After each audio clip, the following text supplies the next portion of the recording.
Hey guys, today I'm going to be talking about cast iron cookware and why I feel that it is far superior to both stainless steel and the aluminum sets that you may have been using. So first off, I'm going to address a couple of issues that people often have with cast iron, and I'm going to offer you some solutions on how to fix them. So first off, a lot of people complain that cast iron is too heavy. Now the easiest way to fix this is pretty obvious. You can get a smaller pan, one that's more easily wielded with one hand. But now, if you do want to get a bigger pan, such as this 10-inch skillet, just be sure to get one that has two handles opposed to just one, and that'll make it a lot easier on you to maneuver it around. Another issue that people often have with cast iron is that they find that their food sticks to the surface. Now, I'll show you later in the video, a lot of this is because people don't know how to properly season their cast iron. And it's really not that hard to do. I'll be showing you later in the video how this can be done. Another thing that people are often worried about when getting into cast iron is that they're not sure how to clean it. And now that means that either they're worried about it rusting, or that they're really afraid that they're going to ruin the seasoning, whatever that means. Now, I'm going to be showing you how to properly season your cast iron pan, along with how I clean it so that I can make sure it lasts a long time.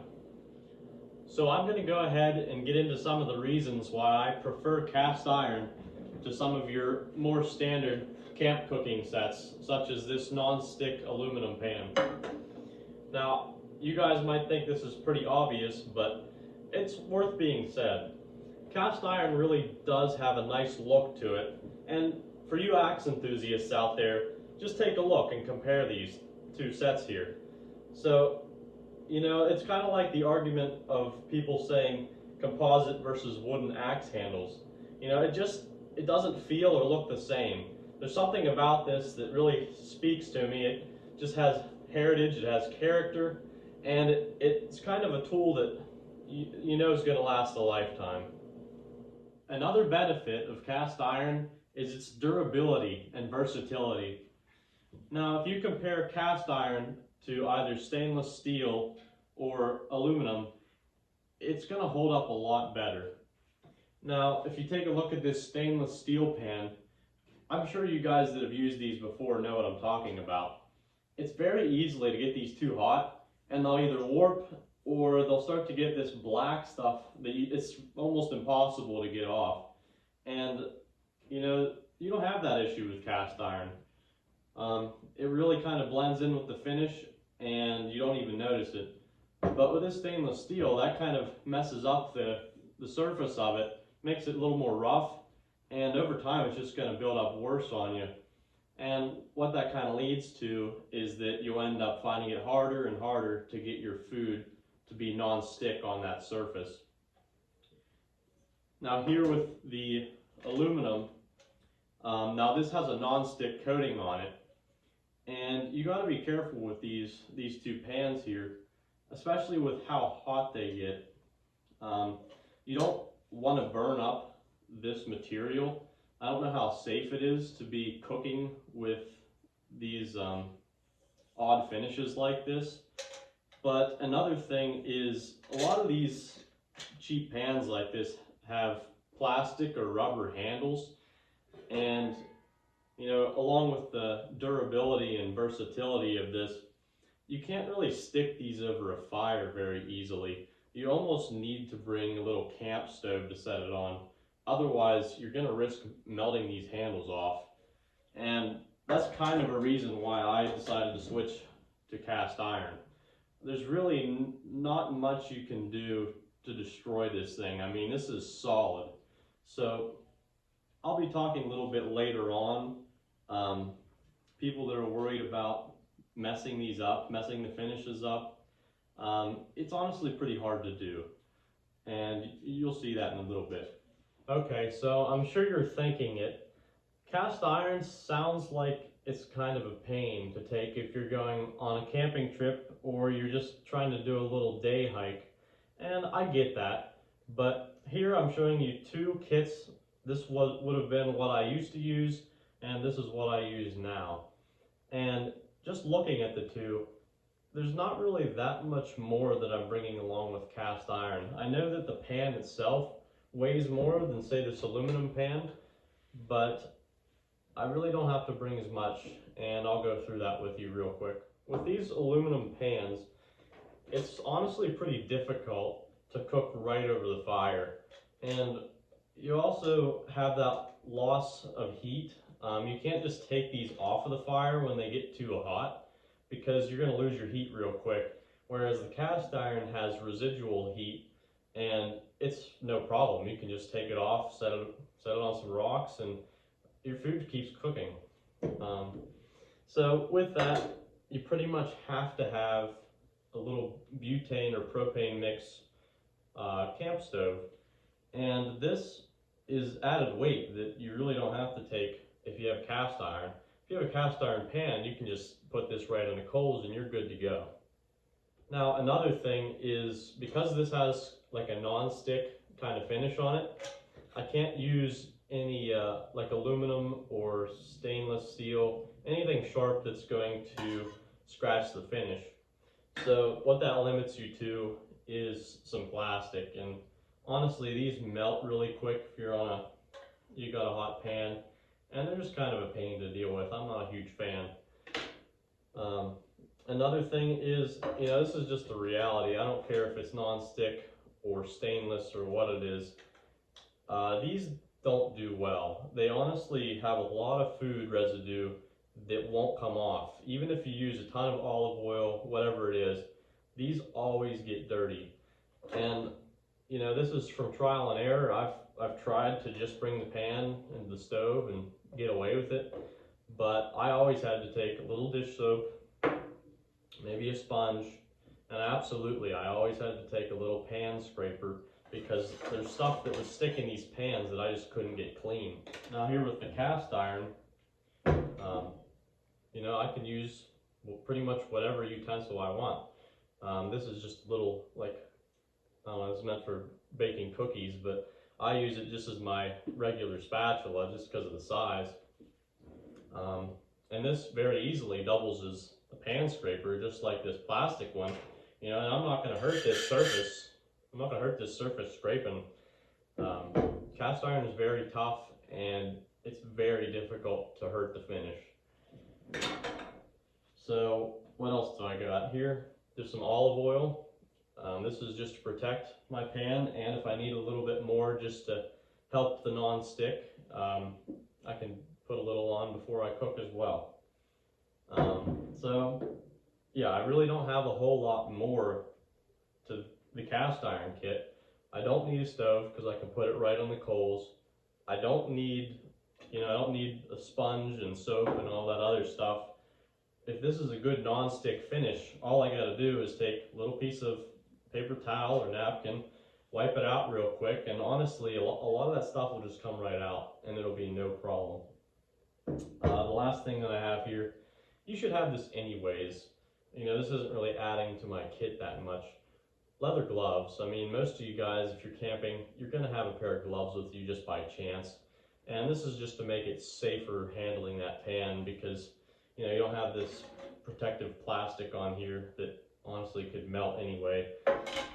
You're holding right on the metal, so you're going to want something to protect your hands. But like I said, if you're backpacking, I know this is heavier itself, but super easy to clean up. I don't need to worry about scraping it real hard or anything to get all that food residue out. And in the end, in my opinion, this is just a better system, and that's why I moved to it. Okay, so I got the pan here heated up, and I'm just gonna make an egg, just for an example of cooking something.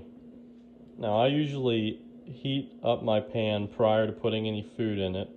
I heat it about medium heat, and then I turn it to low. As soon as you can kind of see it's starting to evaporate some of that oil off of the surface, and that's kind of when you know it's time. So while we're watching this egg cook, I'm going to talk to you a little bit about what is a non-stick surface with cast iron. It sounds like some magical thing, but really all it is burnt on oil, like burnt oil on the very surface. And you know, cast iron doesn't normally look this black.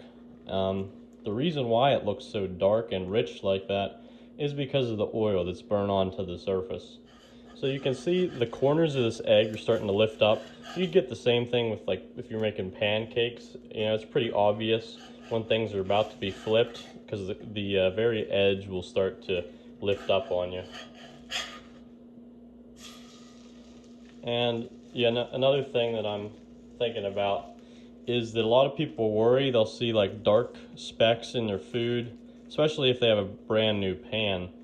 Those specks are just usually part of the surface coming off some of that burnt oil, and it's not going to hurt you. Don't worry that it's like metal shavings. It's nothing that's going to kill you. It's just kind of charred oil. So if you're wondering how to season a cast iron pan, there's multiple ways you can do it. If any of you guys have had experience with what they call a Blackstone griddle, it's just a big cast iron that's usually fueled by propane or whatever it is.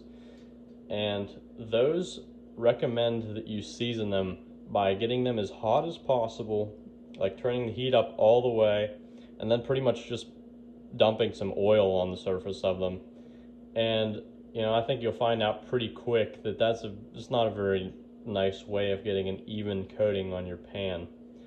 Really, the best way to get an even finish without causing like a bunch of splotches on your pan is to do it in the oven. Now, the proper way to do this, I'm sure that there's other ways, but at least my way of doing it is to preheat the oven to 500 degrees Fahrenheit, and after it's preheated, you're going to want to set it for between 1 and 2 hours. First thing that you will do is that you will put a very light coating of oil, usually olive oil, on the surface of your pan, and then you're going to wipe it so that it's almost dry. Pretty much the same as if you were putting linseed oil on an axe handle. You know, you wipe it off after just a couple minutes and get it near dry, but you know you're still going to soak in a bit. And yeah, with the cast iron, pretty much that same level of thinness. Reason being, if you have too much oil on there, it's going to want to splotch up on you, and it's not going to have a very even finish. It's going to get almost sticky, and that's not what you want. So you're going to want very, very thin, very even coating of oil. And then what you'll do is that you'll just flip your pan upside down and essentially bake the pan in the oven for 1 to 2 hours. And you know, if you're wondering how often to do that, really all you need to know is that it depends on how much you're using your cast iron. If you're using your cast iron a lot, you're probably going to want to do it a couple times a year. And basically that's what people mean by re-seasoning or seasoning their cast iron pans. They're basically just baking another layer, fine layer of oil on the surface to get that rich black color. And that is what your non-stick surface is. So for those of you guys that were worried about ruining your pan, you know, it's so easy to fix that why even worry about it. Now, one way that you will ruin your seasoning is if you get your cast iron really hot. Like I told you, the Blackstone griddle recommends. Doing so gets it so hot that it actually can burn off this black coating that you already have on your pan. And obviously that's not helping you because you're trying to re-season it or add to the level of seasoning to make it non-stick. And I'll show you this pan I've burned before, just doing experiments with it, trying to see different ways I could season the pan. I'm just going to get this egg off of here quick. So you can see on the bottom of this pan, see how gray it is compared to the surface, which is like super black. Now you can see I cooked on that, so it's kind of discolored, but Yeah, see how dark that is? Or, sorry, see how light that is? That shows that the seasoning has worn off of the bottom. Cast iron usually is like a dull gray color until it's seasoned. Now these pans are often pre-seasoned, and that's why it looks black all around. Now I don't re-season the bottom and the sides just because I don't really feel a need to. As long as I'm keeping this pan dry, I don't have any issues with rust. Okay, so if I were going to be re-seasoning my cast iron pan, I would want to put a layer of aluminum foil down on the bottom rack. And this is just to pick up on any of the oil that might drip once it's being baked on. So what I'll do is I'll put a very thin layer of oil on the surface there and then wipe it just so that it's not wet. You can still see it's kind of shiny there. That's kind of what you want.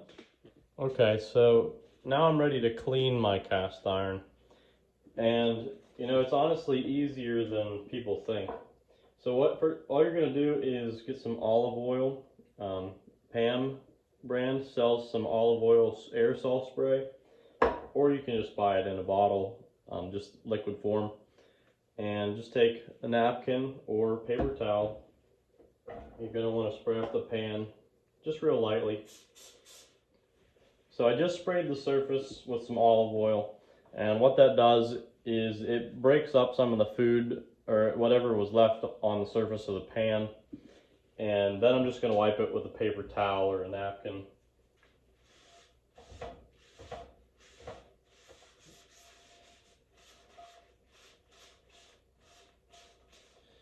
All right, and that's about it. You know, you just wipe it out.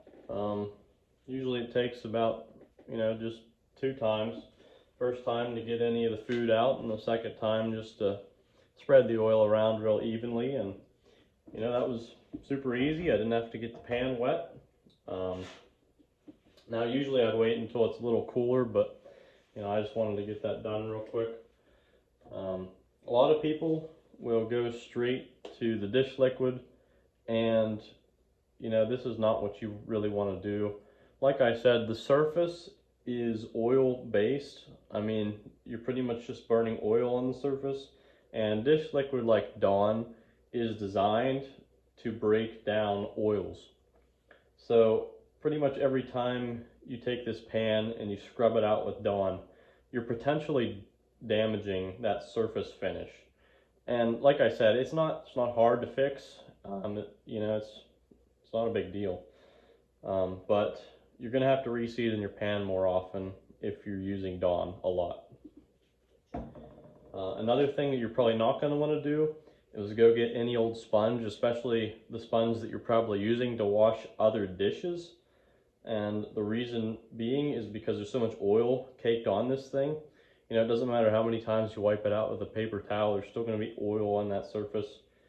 And then if you go and get it wet, might loosen up some of that oil. Go get your sponge, you know, scrub it out.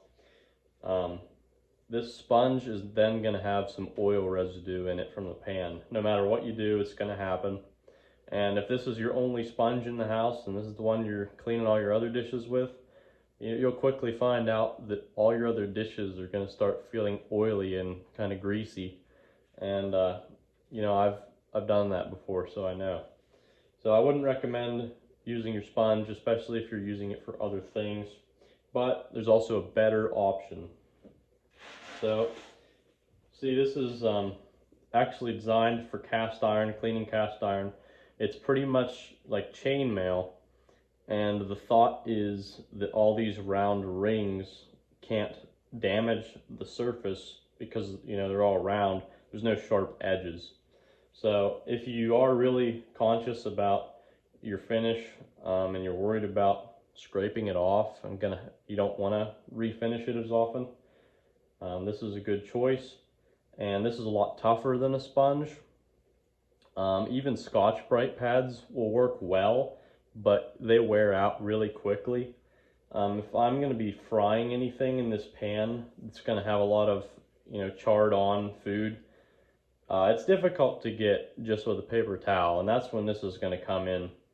And this is really tough. You know, I can scrub this as hard as I can, and I'm not going to damage anything. And pretty much all I do then is then take this out of the pan, soap it up real good with some Dawn, and then I'll just hang this up to dry. But what that does is that, you know, that prevents me from ruining a sponge or putting a bunch of dish liquid in my pan and then scrubbing it out. You know, this is durable. All I really have to do is get some hot water and get this little chainmail thing, rub it out real good, and then the first thing I do, take the pan, you know, dump the water out. You don't want to let it soak. You want to take this really promptly. Take it out, dry it out real good with some paper towels, get your oil, and then just wipe it down. And that's really all it takes. Okay, so the last thing I want to go over with you guys is what might be the best for all around camping. You know, say if you like to pack a lot of stuff in your car, or if you're going on, you know, bigger trips where you want to cook for more people, you know, what are your options, especially if you're thinking about making a more diverse meal selection. So I got two of these camp sets that I showed you earlier, and you know, the thinking is that, you know, they're compact, but you got a lot that you can do with them. This stainless steel kit, you know, you use this as a plate, or got a pot to boil water. So light kit, compact's really nice, and you know, you can do a lot of things with it. That's great, except for the fact that I'm not a fan of stainless steel. Here we got the aluminum set. So this is pretty much just a big pot, and you know, I discussed the issues that I have with these handles and all. You can't really use these over the fire. So unless you plan on running on propane fuel for your whole weekend or whatever, you know, you're not going to have a whole lot of options. So this is kind of my, you know, perfect solution to camping. This is what is known as a Dutch oven. So you're probably wondering, why do I prefer this guy, this big heavy monster, to those other options that I just showed you? Well, it's pretty obvious. There's a lot more versatility with this one unit. You know, I just take off the lid here, and I got myself a frying pan. You know, I can set this right on the coals and cook on it just fine. Looking at the rest of it, with this handle, you know, I can suspend this over a fire with a tripod, and I can just let this go all day if I wanted to make a slow roast or whatever it is. And you know, it gives me a lot of options. None of these other guys here had handles that I could suspend them. And you see, if I hold this up for you, we have these legs here. And what these legs do is it keeps it off the ground a bit. So if you're cooking with charcoal, it's not pressed right up against the surface. And that's just to prevent your food from getting burnt from the cast iron getting too hot. Now, I find that this is great for one or two people, and I can do all the things that I did with my cast iron pan. It's just a bit deeper and a little bit harder to work with. But I think in camping, it's really a plus to have those other options. You know, I can really do everything with this one unit. Now you see, I put this little rack in here. I just keep this in the bottom of there, so if I want to bake, say if I buy some, you know, cinnamon rolls, this just helps from the bottom getting burnt. Just raises the surface up a little bit higher from touching the bottom. It's a learning curve, not burning food in cast iron. A lot of people count their charcoal briquettes. I don't really get into the charcoal. I pretty much just use my coals from my fire. So as long as you're checking up on it, you shouldn't have too much of an issue. But the problem is when people let it go for an extended period of time. It's really easy to burn your food if you're not careful. And so, you know, like I said, these other camp sets, super lightweight, but you're not going to beat the durability and the versatility of cast iron. So I hope you guys appreciate this video. I hope it was helpful for you. I value your time and input, so please, if you have anything to say or anything that I might have missed, feel free to add it in the comments section below. So I think that's about it. Again, thanks for watching, and I'll see you later. Bye.